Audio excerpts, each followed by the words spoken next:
girls, welcome back to my channel. If this is your first time, thank you so much for stopping by. My name is Daniels-Ato and I am a Nigerian YouTuber currently in the US. And if this is not your first time, you know how we do on this channel. Thank you so much. Anyways, I talk about immigration stuff. I bring the best immigration content. I always have to say that. If you don't think so, you can argue with your keypads. I don't care, but I love you anyways. Anyways, I talk about immigration, I do lifestyle vlogs, and hopefully you guys like my channel. So please sit back, relax, take your popcorn, share my videos, like my videos, subscribe, and enjoy my content.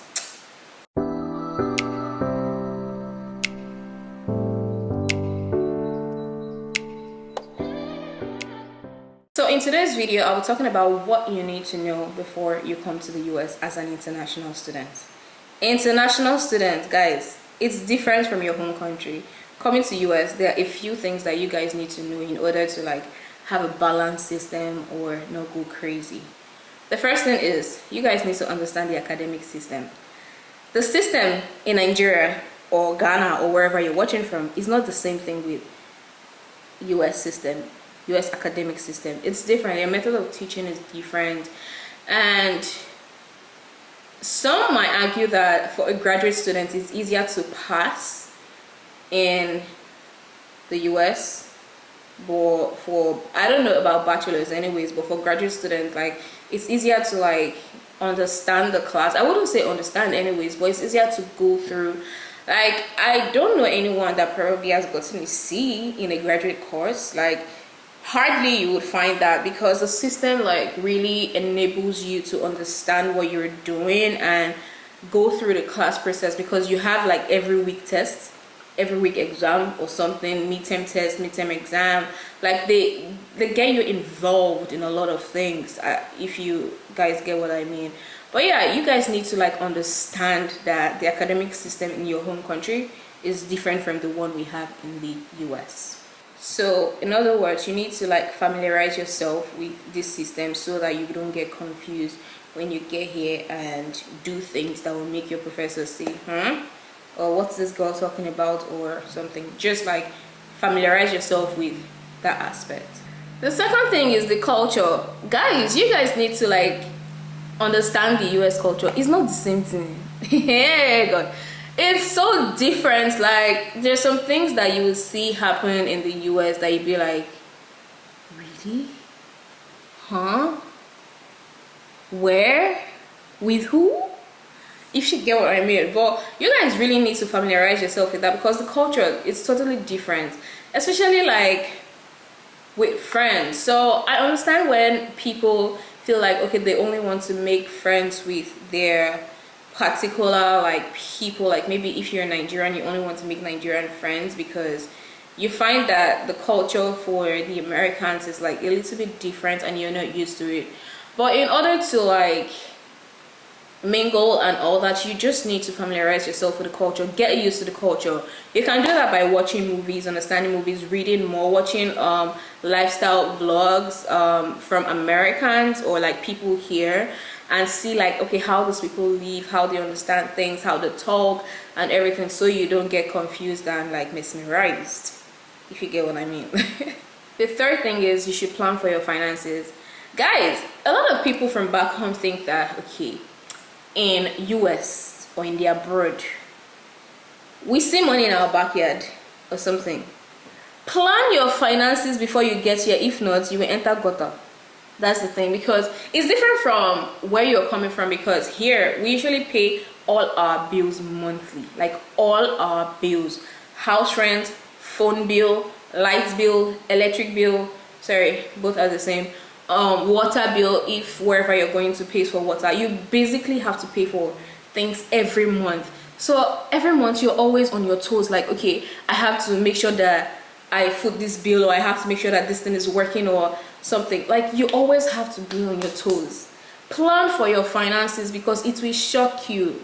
And especially if you're an international student and let's say you don't have an on-campus job that can give you extra money, it might be a little bit hard for you, except you have parents, people that are funding your lifestyle and all. But you should plan for your finances really hard and think carefully about it, because it's not beans. All the things that, okay, we're dressing nice, we're snapping good pictures, we're eating, it's not like that.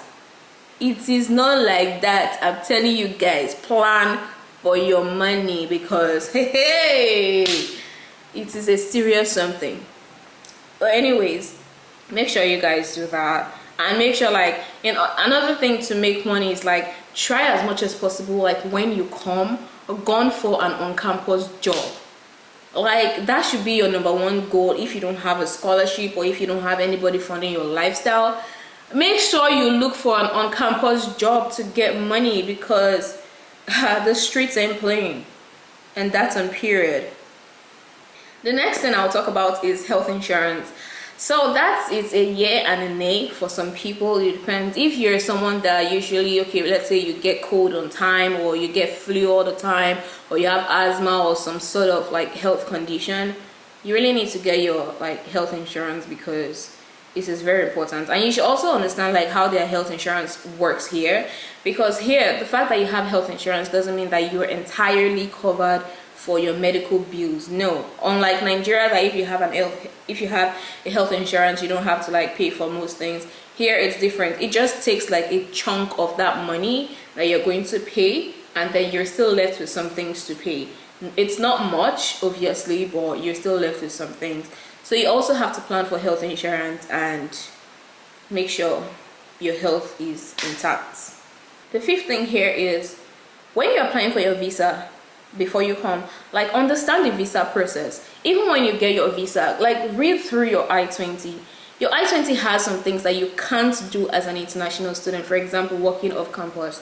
A lot of people don't understand that, and then when they come here, they maybe get a job, and then they fall into like some kind of difficult situations. You cannot work as a student except except you're working on campus, or except like maybe you got a permission from the school, maybe through CPT or something like that. You cannot.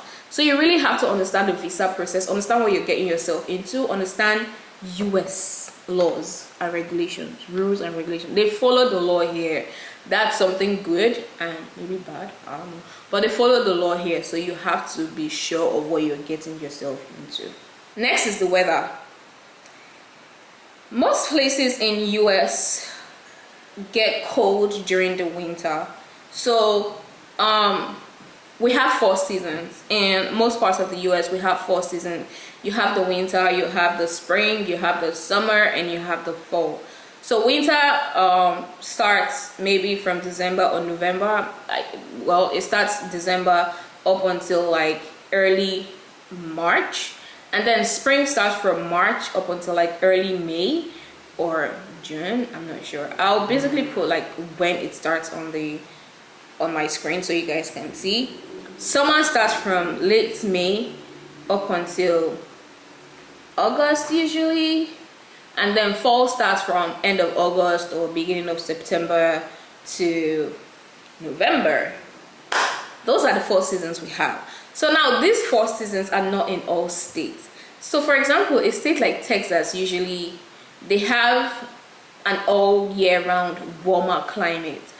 Don't get me wrong, they have the winter season, but the winter season is cool, it's calm and all. It doesn't get as bad as, it doesn't snow in like the south. It doesn't snow in Texas, for example. And unlike Chicago or Indiana or Wisconsin or Michigan, those places like Detroit or something, those places get really cold in the winter. And the snow, ooh. So you really have to familiarize yourself with that. If you're going to a place that has all 4 seasons, you have to prepare for that. Prepare outfits, prepare food, because I mean, some people, if you don't want to get a flu, you can have like pepper soup spices for like pepper, to make pepper soup all the time to keep yourself from cold, or tea or herbs or something. You need to prepare for that and research on that so you know exactly what to bring and how to like live and survive. 7 on the list is transportation. Guys, the transportation system, it differs from state. No, actually not state. It differs from city to city. So here's the thing. If you're going to like, not not all big cities have like good transportation system. I retract my statement. So like a place like Chicago, you can pretty much survive without a car. A place like Texas, you cannot survive without a car. Exactly. So yeah, you need to familiarize yourself with that wherever you're going. To make sure you research on their transportation system. If you know that they don't have a good transportation system and you have to like sweat before you like get transport, make sure that you save enough. Make sure that you save enough to get a car. A car is very, very important for not just for transportation, for most reasons. A lot of reasons. You can even make money using your car when you can make money. Don't get me wrong. But yeah, make sure that you research on the transportation system in the US. The eighth thing is, guys, prepare to be homesick. Prepare for the homesickness, because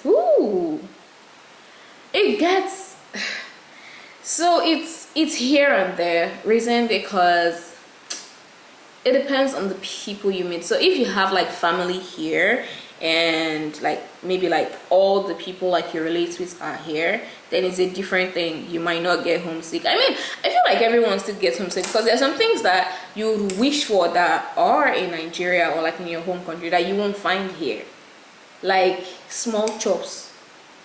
Hi God, small chops. Jesus, don't get me wrong, you'll find small chops here like puff puff and all, but the kind of small chops that is in Nigeria, you cannot find it here. Wallahi. So guys, you have to prepare for that. Prepare to be homesick. There are some things that you I need to go home, I miss home, or I miss this person, or I miss this thing. Like you always want to, like, you have that thing. I mean, again, it differs from people to people, but yeah, prepare to be homesick. Next is, you should know that you have to find a community. You can't live alone, you can't survive alone. Although some people feel like, oh yeah, I can do things on my own, I can survive on my own. I mean, contrary to that opinion, like, nah, you need people. Especially if you're coming here, you need people. At least one person. You need somebody, because things get hard. You just have to find that community that when, okay, push is coming to shove, you'll be like, okay, this is what is going on, what do I do, how can I get help? There's always something. So make sure, guys, make sure you find a community here. You can find a community from your school, from church. If you're a Christian, I don't really know much about like mosque or like Muslim friends, because now thinking about it, I actually don't have any Muslim friends, and that's bad. I actually would want to know a lot of Muslim people, but find a community some way, somehow. Just find your community. It will really help in situations that, or in ways that you wouldn't even imagine. And the last thing I want to say is be open-minded and be flexible for things. Open your heart to new expectations, new people, new food, new society, new method of learning, new ideas.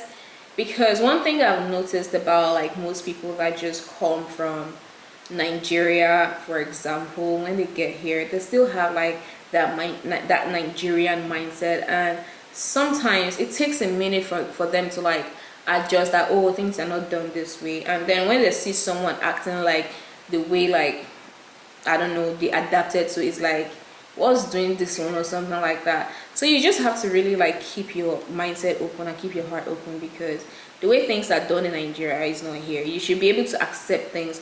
When bad things happen to you, you should also be able to say, oh well, at least I learned something from this. So always keep an open mind. An open mind will bring opportunities that you wouldn't have imagined it happening. So I don't know, for some reason I'm just playing with lashes.